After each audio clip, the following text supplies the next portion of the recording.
Good afternoon. My name is Kareem Hinton. I'm with the organization called Black Lives Matter Cleveland. And unfortunately, we are brought here today because of the murder of Arthur Keith by a CMHA police officer.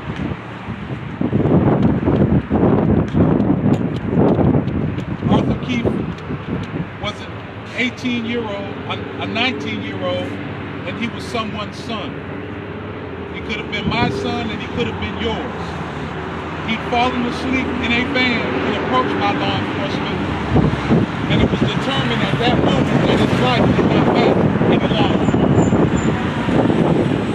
CMHA police want us to accept that a young man pointed a firearm at an officer and did not fire, knowing that the officer would respond with lethal force.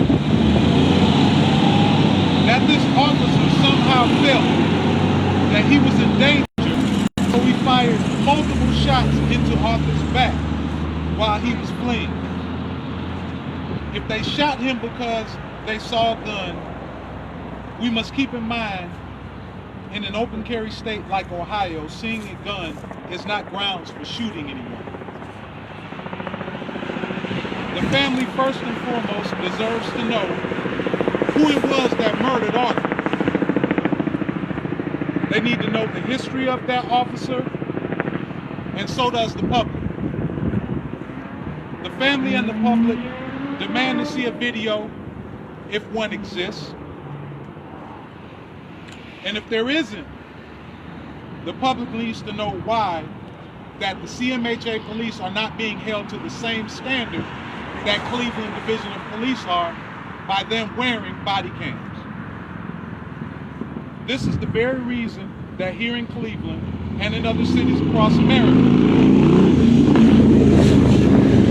that many of us rejected the trendy and empty gesture of politicians who wanted to paint Black Lives Matter murals on walls and on streets.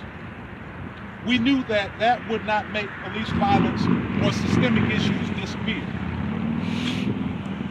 Frank Jackson, the mayor, he has failed us. City council has failed us. The chief and the public safety director have failed us by not putting stricter mandates on agencies whom they give permission to police in our city. CMHA, like the transit police, Cleveland Clinic Police, and others, do not require officers to take the state mandated training, which is mandated for a reason. It's supposed to save lives. We demand more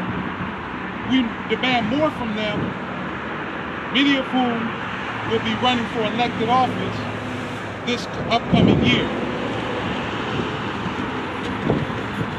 We need more from them than just sending people to calm down the residents. We need them to take a proactive response and actually help to save some of these residents. We need for our politicians to launch investigations into this.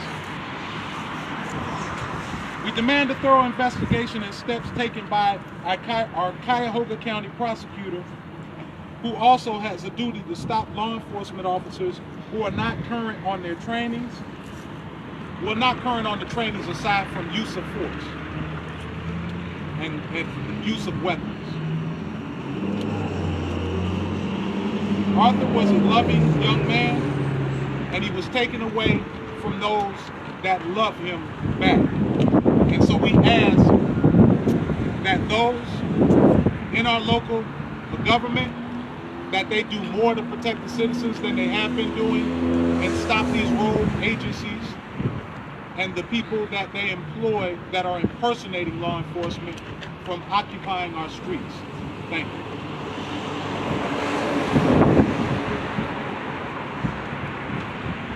Good afternoon. I'm Stanley Jackson, managing attorney at the Cochran firm Cleveland. I'm the attorney for Miss Rita Keith, who's the mother of Arthur Keith. Unfortunately, that young man this past Friday lost his life in a shooting that took place with a CMHA officer. We stand here before this building because we expect to get answers. The Cochran firm and myself will continue our investigation, which we started last Saturday. What we've been able to ascertain from our investigation, the witnesses that we've interviewed, is that Mr. Keith did not pose an imminent danger to that officer. He attempted to run away from a situation that unfortunately cost him his life. There were a plethora of witnesses that were in the area, eyewitnesses, that say that Mr. Keith did not brandish or point a gun at that officer. From our investigation, we were able to determine that Mr. Keith, unfortunately, was shot in the back and not in the front, which meant that he was fleeing. We will continue to be relentless. We'll be unrelenting in our investigation. We ask anyone who may have information or video of this particular situation to call our office. You can reach us at 216-333-3333. This is a sad day in our community. We've already lost Desmond Franklin to a similar situation. Now we have an ancillary agency that doesn't have the same training that Cleveland Police have, even though their training is inadequate. We have another agency, once again, that is rogue, that is acting in a dangerous manner in our community. They're supposed to be protecting. And in this particular situation, Mr. Keith didn't pose a threat. We are terribly upset. We support this family. We will continue to be relentless, like I said, in pursuing the information in this case. But I want you to know right now that we're dispelling any rumors that were out there, that the CMHA police are incorrect in their statements. The people that we've interviewed, they have not interviewed and they haven't talked to, and these people were right there. They lived right there, literally. People who saw the entire incident. The people that they very well were upset and hoping that they wouldn't riot, these very people were the ones who said Mr. Keith exited the vehicle and attempted to run away. Mr. Keith did not point a gun. They were in arm's length of seeing the situation, and they immediately came to us and supported the statements that were made by others that were there, that Mr. Keith did not pose a threat, Mr. Keith did not brandish a gun, and Mr. Keith was attempting to run after being startled and awakened in a car while he was doing nothing but being there. This is unacceptable. We expect answers. Yes, there is video. We do not have that video. Of course, will we be able to get that video? We'll be relentless in getting that video. But as you can see right now, the family is looking for answers. They're hurt. Miss Keith is her middle-aged son. It's unacceptable. Here in Cleveland, we have to do better. After all that we've been through, after all the protests, after all the social injustice that we've seen, after all the things that have been done in our community to try to bring us together, we now have to deal with this in a community that we all know should be better than this.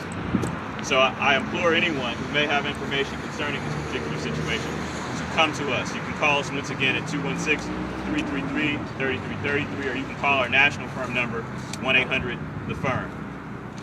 I will tell you that we have 28 offices throughout the country, and all of our offices are on alert for this particular case. We are very upset, and we will, like I said, we will be relentless and unrelenting in our investigation in this case. We will find the answers. They can give them to us, but we will find them. If they don't give them to us, we don't care. We will find them. Thank you.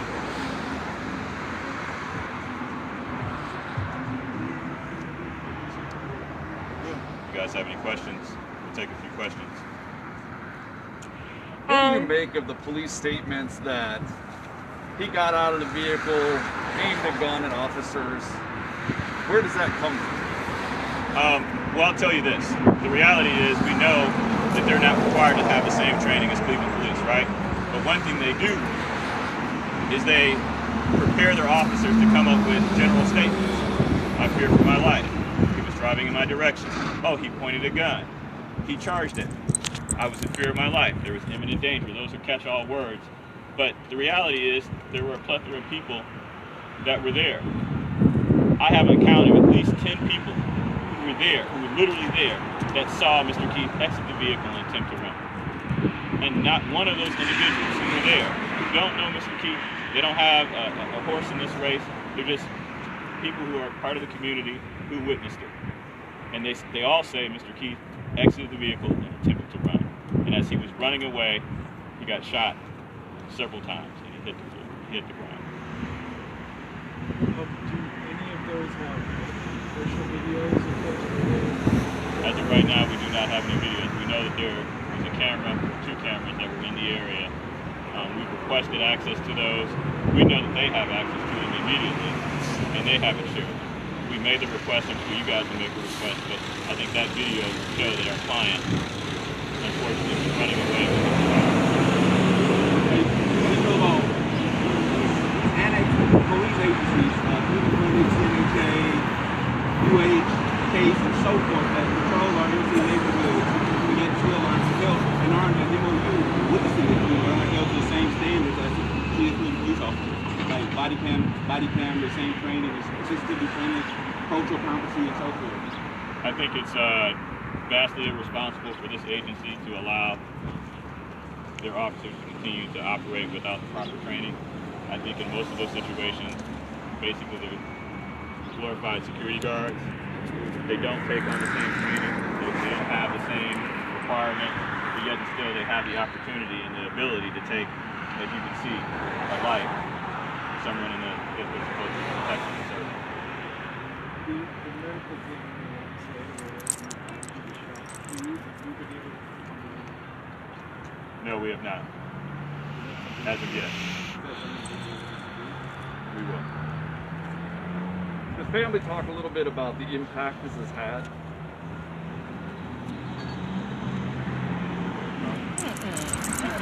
No, that's not. It's been very difficult for her. Her son, who was a good kid, as you very well know, in these particular situations, you know, they always find a way to look at someone's history. This young man didn't have a history. He didn't pose a threat. And so, unfortunately, right now, with her losing her son, she's not able to talk, and understandably so, we lost our child, be able to speak. However, another family member will speak on her behalf. What we want to say for the families and for others that have been through this situation, when you shoot and kill a child, you not only take that person's life, but you destroy a family.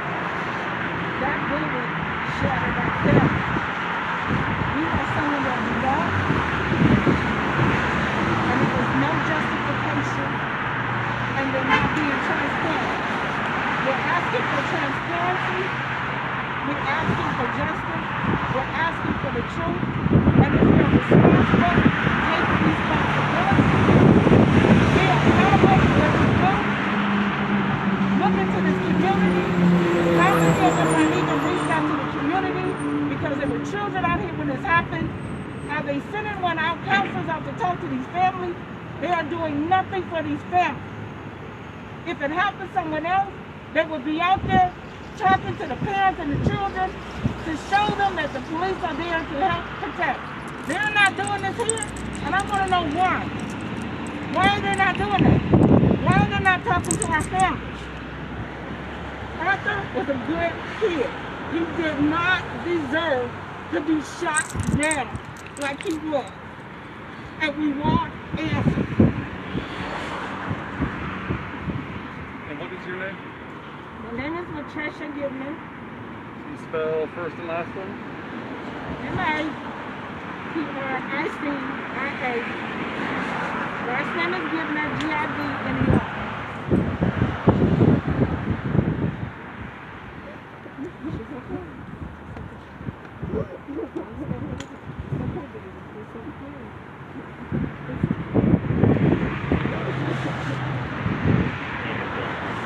Have you been able to determine what he was doing in that van and how long he had been in it?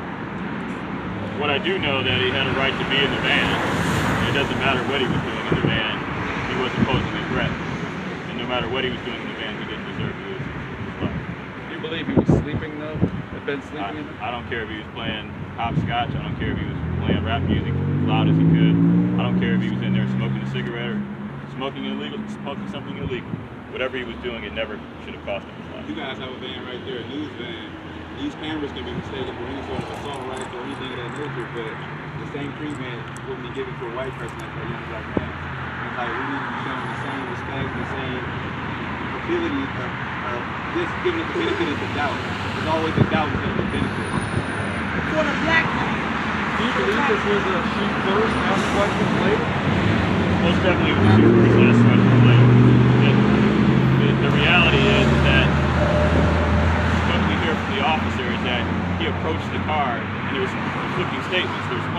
where the officer says he just opened the door. That the officer opened the door, the officer engaged. From my understanding, from the information we have, there wasn't a plethora of officers there around. Normally in that particular situation, if you think that that's a dangerous situation, you may call for backup, right? And have other officers there so you can secure the scene. So, and as the person's running away, Mr. Keith is running away, what threat is he posing to you as he's running away?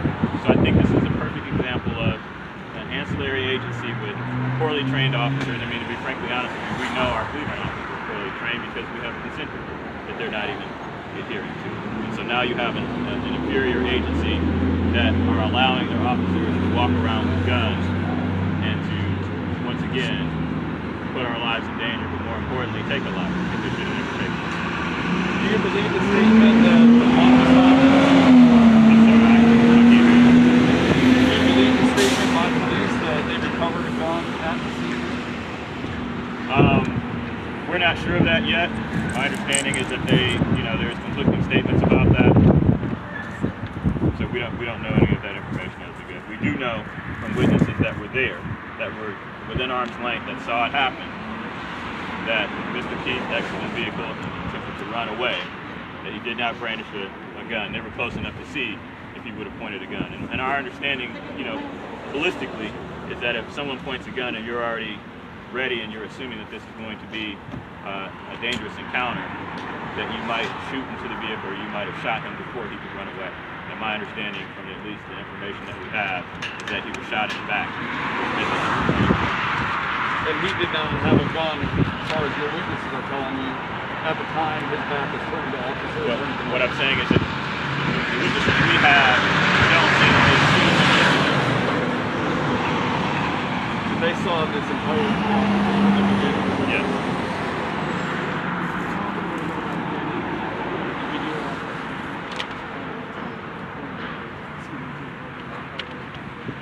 Is that something that you have to call court police today? How do you get that video? We'll get the video.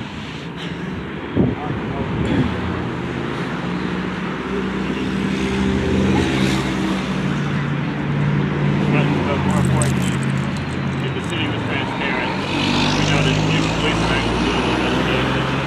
At this moment, we don't want the Cleveland police to do the investigation. We want the Attorney General to take over the case. We think that would be appropriate. Much like the Desmond Franklin case, we don't believe that Cleveland police officers who are associated and particularly use officers back and forth and work together, they're more like colleagues. We don't believe that they can do the proper investigation. Any further questions? How concerned should the community be with this sort of activity by law enforcement in the city? They should be very concerned. The reality is that we've seen these type of incidents happen all over the country. We've had protests. We've seen, unfortunately, Desmond Franklin die at the hands of an officer 7 months ago. We've seen the outrage of the community. You would think they would be a little more cautious.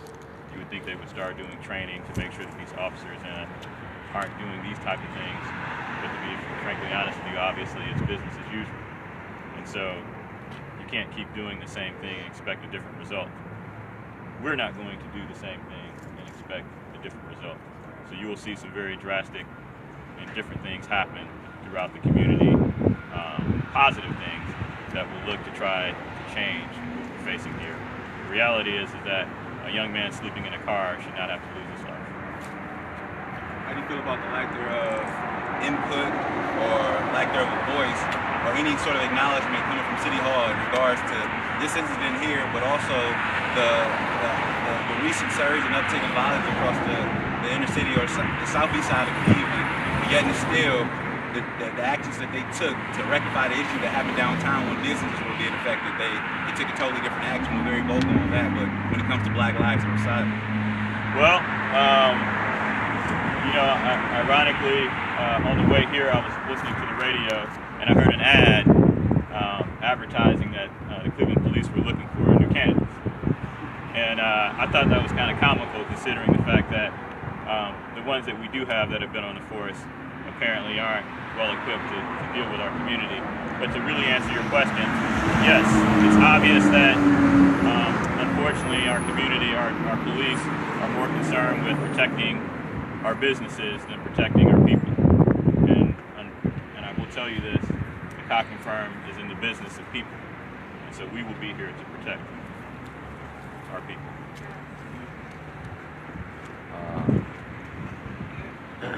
Yeah. Thank you. One of the one of the key things is the killing of black people across the country. That's what's actually an epidemic by the police forces. I'm sorry, I couldn't hear you. I say, I think the key right now is that for black people, they're targets by the police across the country. That's a question or a statement? I guess both. Okay.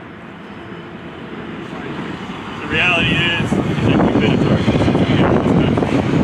Unfortunately, I think we've got to have these tough conversations. I think that our leaders, who are supposed to be our leaders, need to step up, and if they do not, much as you've seen in the national election, you will see things change in the local election. Once again, I will tell you, Cochran firm is in the business of people. We'll continue to do what we're supposed to do, and I guarantee you will see change. Thank you.